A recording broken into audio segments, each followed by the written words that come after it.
오늘 본문에 보면 히스기야가 병이 들어 죽게 되는 그런 일이 일어났다고 그럽니다. 여러분, 우리는 헐빛 생각할 때 한번 하나님의 큰 은혜와 능력을 경험하면 그 뒤의 삶은 만사형통 또 순탄대로 같은 삶이 될 것이라고 생각하지만, 사실은 고난과 어려움이라고 하는 것은 우리가 신앙에 성공하든 그렇지 않든 항상 우리 앞에 다가온다는 사실을 우리는 잘 알고 있어야 됩니다.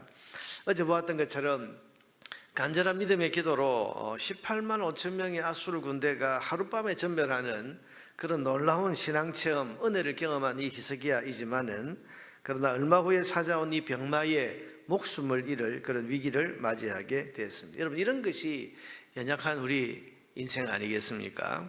한 고비 넘으면 또 다른 고비가 찾아오고, 큰 은혜를 경험했다 싶으면 또 다른 문제가 또 우리 앞에 일어나고, 이렇게 고난과 문제가 끊임없이 일어나는 것이 우리 인생입니다. 이것은 우리 그리스도인도 예외가 아니고, 신앙이 좋은 사람 또 기도의 은혜를 체험한 사람도 예외가 아닙니다.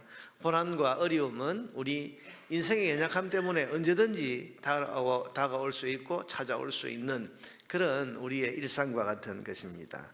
그렇다면 우리가 예수 믿고 은혜를 많이 받았다고 하는 것이 소용이 없는 것인가?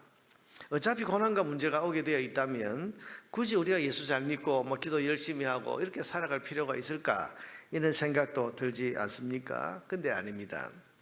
여러분, 우리가 신앙생활을 잘하고 특별히 기도의 은혜를 체험하고 사는 것은 굉장히 중요하고 또 소중한 일입니다. 특별히 고난과 어려움이 항상 일어나는 그런 연약한 인생을 사는 우리에게 있어서 예수 잘 믿는 것, 또 기도의 은혜를 특별히 체험하고 사는 것, 이것은 굉장히 소중한 일입니다. 왜냐하면 그것은 어려운 위기에서도 항상 기도할 수 있기 때문입니다.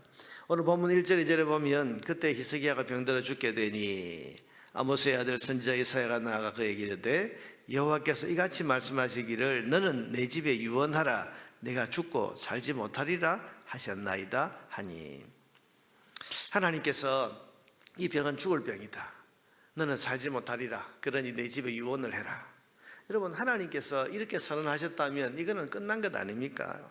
하나님께서 이런 말씀을 하지 않으셨다면 혹 모르지만, 하나님께서 이제 끝이다, 너 죽을 병이다, 살지 못한다, 여러분 이 말씀하셨다면 이제는 끝난 것 같습니다. 그런데도 불구하고 오늘 본문의 히스기야는 하나님께 살려달라고 기도합니다.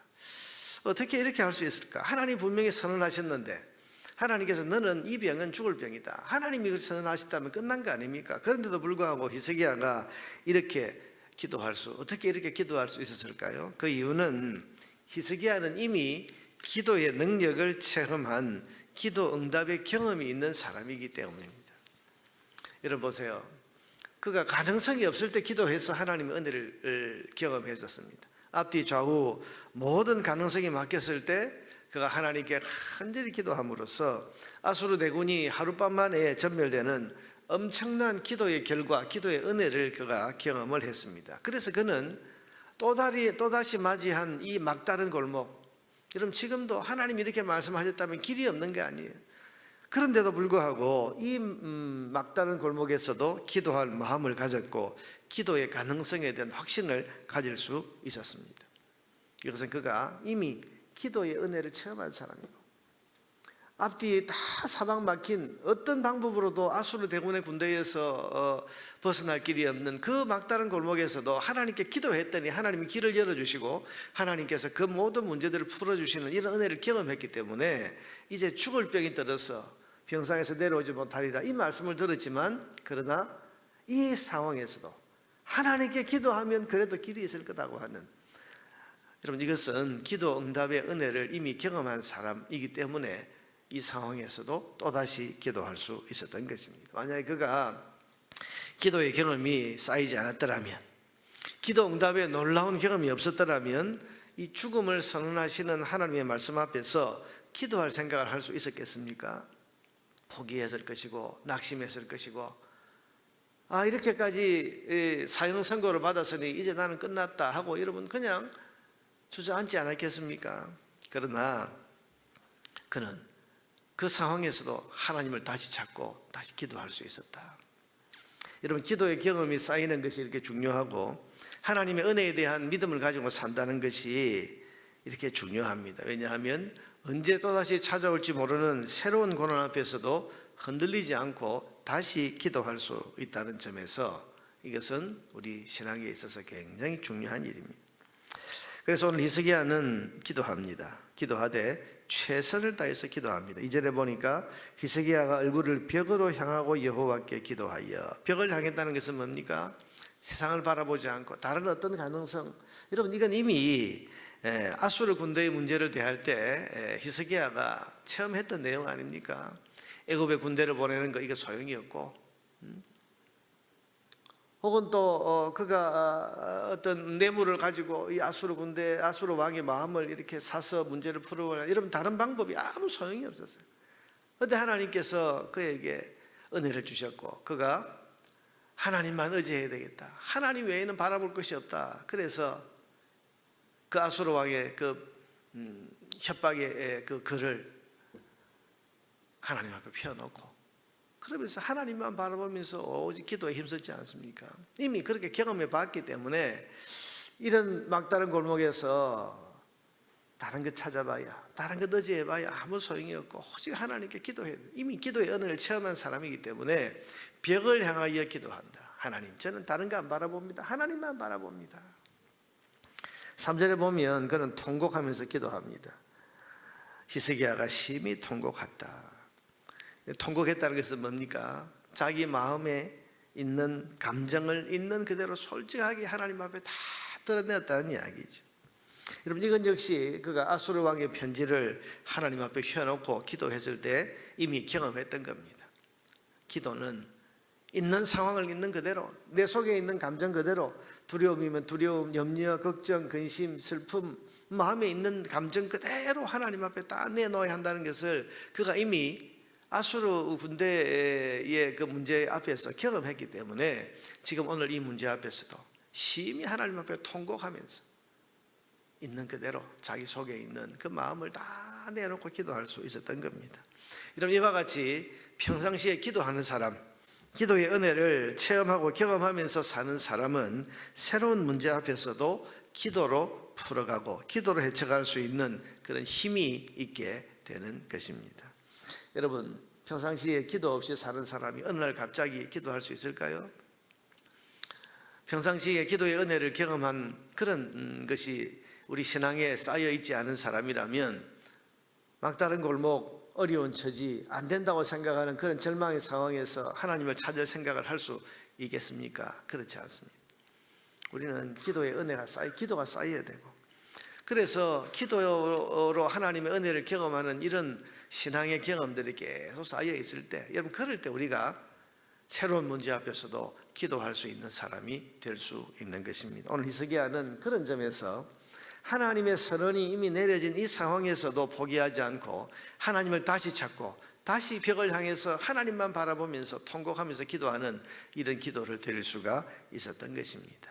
사랑 여러분, 기도로 살고 기도하며 사시기를 바랍니다. 작은 일을 두고 기도하고 크고 두려운 일들을 두고 하나님 앞에 기도하고, 이런 우리가 작은 경험들이 쌓이면 이게 큰 은혜가 되고, 또 크고 두려운 일들 속에서는 더 큰 은혜를 경험하면서 우리의 기도 생활이 점점 더 깊어지고 기도의 생활이 점점 더 넓어지고 기도 생활이 점점 더 강해지는 것입니다. 그러니 평상시에 우리가 기도하며 사는 것이 얼마나 중요한 문제인지 모릅니다.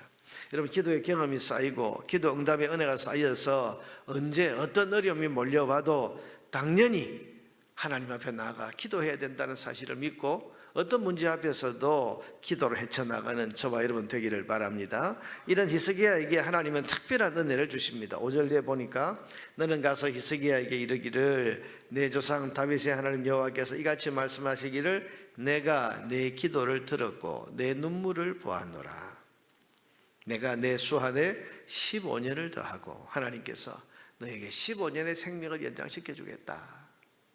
이런 은혜를 주시고, 살려달라 했더니 하나님 살려주시고 15년의 기회를 한 번 더 주시는 겁니다. 6절에 보니까 너와 이 성을 아수르 왕의 손에서 건져내겠고 내가 또 이 성을 보호하리라. 하나님께서 보호를 약속하십니다. 네가 살아 생전에 이 아수르 군대가 너희를 침범하지 못하도록 내가 너를 보호하겠다. 또한 8절에 보면 하나님께서 이 모든 것이 이루어진다고 하는 징조, 특별한 징조를 하나 보여주시는데, 그것은 아하스의 해시계, 아하스 왕이 만들었던 해시계가 있는데, 그 해시계는 여러분 어떤 겁니까? 해 그림자를 가지고 이 시간을 맞추어 가는 건데, 그 해시계가 뒤로 10도를 물러가게 하리라. 이런 뒤로 10도를 물러가게 한다는 것은 뭐 과학적으로 참 우리가 설명할 수 없는 그런 일이지만, 하나님께서 지금 히스기야에게 기도의 응답이 확실하다는 징조를, 이런 특별한 기적을 가지고 보여주면서 확신하게 하시는 거죠. 여러분, 왜 하나님께서 이렇게 하십니까? 이렇게 응답하심으로써 히스기야에게 잊을 수 없는 기도 응답의 은혜를 더 주시는 겁니다. 왜? 더 기도하라고. 그래서 더 강한 기도하는 사람이 되도록 그렇게 하나님께서 이렇게 특별한 은혜까지도 더해 주시는 것입니다. 여러분, 하나님께서 히스기야에게 원하시는 것이 뭘까요? 기도하는 사람 되는 겁니다. 기도로 사는 사람 되는 겁니다.